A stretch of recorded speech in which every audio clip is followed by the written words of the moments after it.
Программа «Солян» на телеканале БСТ продолжается. Меня зовут Сеуш Шермадзаде. Друзья мои, я напоминаю, что 3 июня сегодня понедельник, да и в календаре этот день отмечен как День велосипедиста.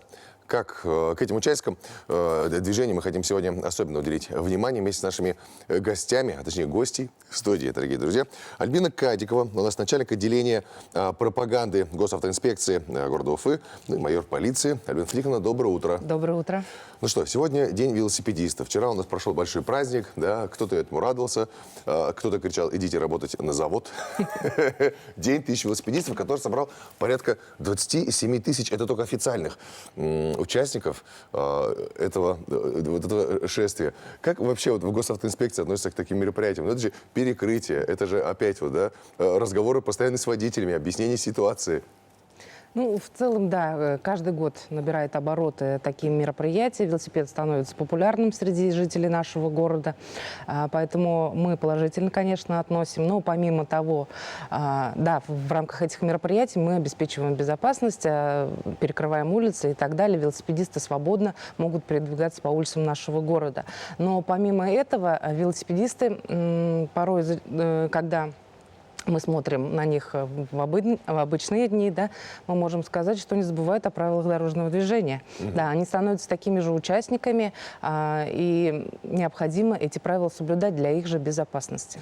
Ну, это уже, да, действительно неотъемлемые участники. Мне кажется, что вы со мной согласитесь, что вот сейчас очень популярны это велосипеды и самокаты. И это, в принципе, наверное, можно объединить в одну какую-то категорию участников движения. Да, совершенно верно. В правилах дорожного движения есть специальный раздел под номером 24, как раз регулирует три правила для велосипедистов и пользователей средств индивидуальной мобильности. В прошлом году были внесены изменения в правилах дорожного движения. И с этого периода времени СИМ становится транспортным средством. Велосипедист также является транспортным средством, поэтому это участники дорожного движения, которые должны соблюдать правила. Слушай, ну давайте тогда, наверное, напомним ребятам, тем, кто вот на великах, да, те, кто любит гонять на самокатах, на своих, либо да, брать их в аренду, основные правила поведения на дороге. Ну, как я уже сказала, раз это является транспортное средство, пользователи и велосипедист являются водителем. Поэтому они должны соблюдать требования правил дорожного движения для водителей, если они выезжают на проезжую часть. Детям до 14 лет запрещено выезжать на проезжую часть в целом. Да, они могут по тротуару, могут передвигаться, да, по велопешеходным, по велосипедным дорожкам, и на проезжую часть им выезд запрещен. Это и самокатчики, и велосипедисты, правильно? Да, в целом, да. Но сами велосипедисты могут двигаться по краю проезжей части.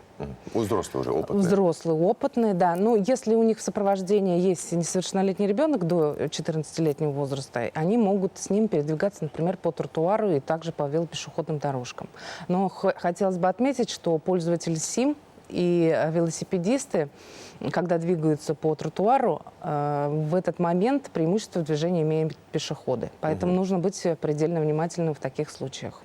Будьте предельно внимательны и осторожны. Да, совершенно верно. Ну, и подавать сигналы, естественно, пешеходам для того, чтобы пешеходы уступили, да, или подождать, пока пешеход отойдет, да, ну, для того, чтобы избежать столкновений. Либо помочь чуть-чуть, но только слегка, чтобы никто не пострадал. Хорошо. Если вы говорите, что это уже транспортное средство, да, и они становятся такими же полноправными участниками движения, то, соответственно, я так понимаю, что предусмотрена какая-то система штрафов. Да, система штрафов есть. И штраф составляет 800 рублей. Если за нарушение правил дорожного движения привлекается пешеход, в этом случае мы можем... Например, если он первый раз совершает это правонарушение, переходит, например, дорогу в неположенном месте, в этом случае может быть предупреждение. Если второй раз, уже штраф в размере 500 рублей. А что касается велосипедистов и пользователей СИМ, то там уже фиксированная цена, да, это 800 рублей. Но основными нарушениями правил дорожного движения со стороны велосипедистов и этих участников дорожного движения это пересечение проезжей части, то есть пешеходный переход. Чаще всего они не спешиваются. И это становится основной причиной этих дорожно-транспортных происшествий, потому что они внезапно появляются на дороге, начинают ее пересекать. Водитель вроде бы как посмотрел по сторонам, убедился, что пешеходов нет, и тут на скорости выезжает велосипедист, да, или пользователь средств индивидуальной мобильности.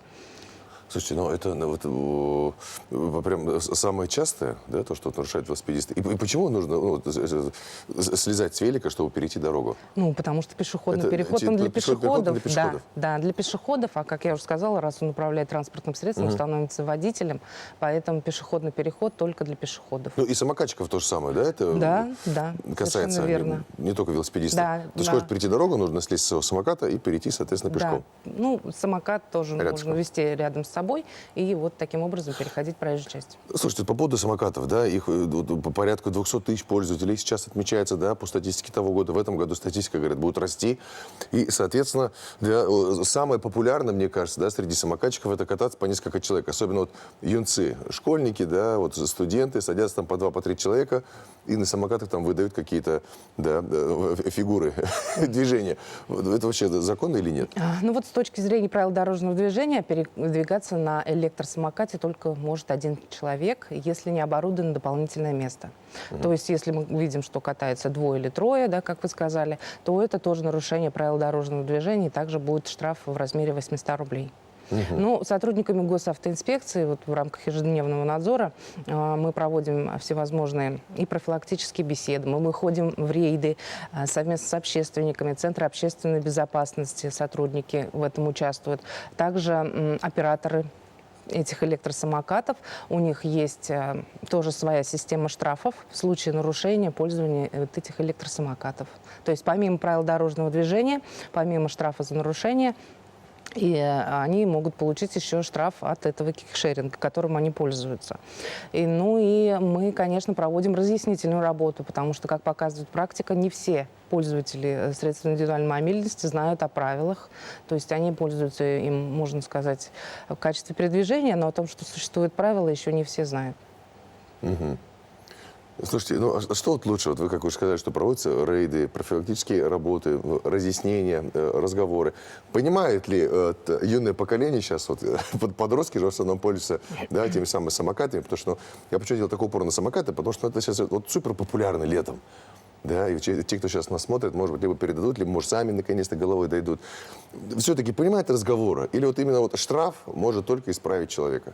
В принципе, понимают. Вот для того, чтобы это все им разъяснить по полочкам, скажем так, да, и как должны они передвигаться по проезжей части, мы даже проводим профилактические беседы в образовательных учреждениях.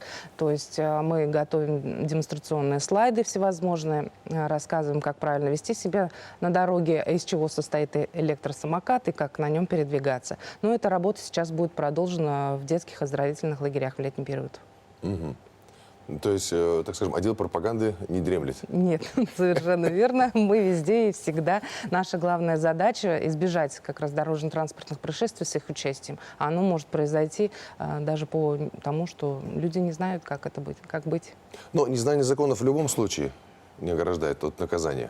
Ну, это да, есть такой факт, но если несовершеннолетний нарушил правила дорожного движения, да, административная ответственность у нас наступает от 16-летнего возраста, то в любом случае, пока не достигнет совершеннолетия, родители несут ответственность за своих детей. Вот так, уважаемые родители, если вы думали, что он все равно несовершеннолетний, что ему сделают? А вот ему нет, а вам добрый вечер, как говорится, звонок. Итак, друзья, мы напоминаем, что есть система штраф, которая предусмотрена для средств индивидуальной мобильности, да, Да, СИМ называется. да, Это велосипеды, самокатчики, 800 рублей штраф. А люди, сразу вопрос, соответственно, у меня как у водителя. Есть такая тема, что там на протяжении какого-то времени можно оплатить только половину? Или для них это не касается? Можно. Можно. У них предусмотрено тоже. Да. Но это не значит, что надо идти и начинать нарушать. Типа 400 рублей не такая великая сумма. Итак, друзья, на самокате не катаемся по несколько человек, на велосипедах аналогично тоже точно так же, да, резюмируем. Да. И, соответственно, кататься строго в выделенных местах, если вам еще нет 14 лет. Да, если 14 лет, вы можете выезжать на проезжую часть, то будьте очень аккуратны, потому что в первую очередь нужно думать о своей жизни, о своем здоровье, но и подумать о жизни и здоровье всех остальных участников движения. Итак, друзья, у нас в гостях была Альбина Кадикова, начальник отделения пропаганды госавтоинспекции города Уфы. Альбина Федоровна, спасибо большое. Я думаю, что мы с вами будем встречаться реже здесь у нас, да, только для профилактики, а не для того, чтобы напомнить, что вот такая вот статистика печальная. Ну и пусть статистика становится только лучше.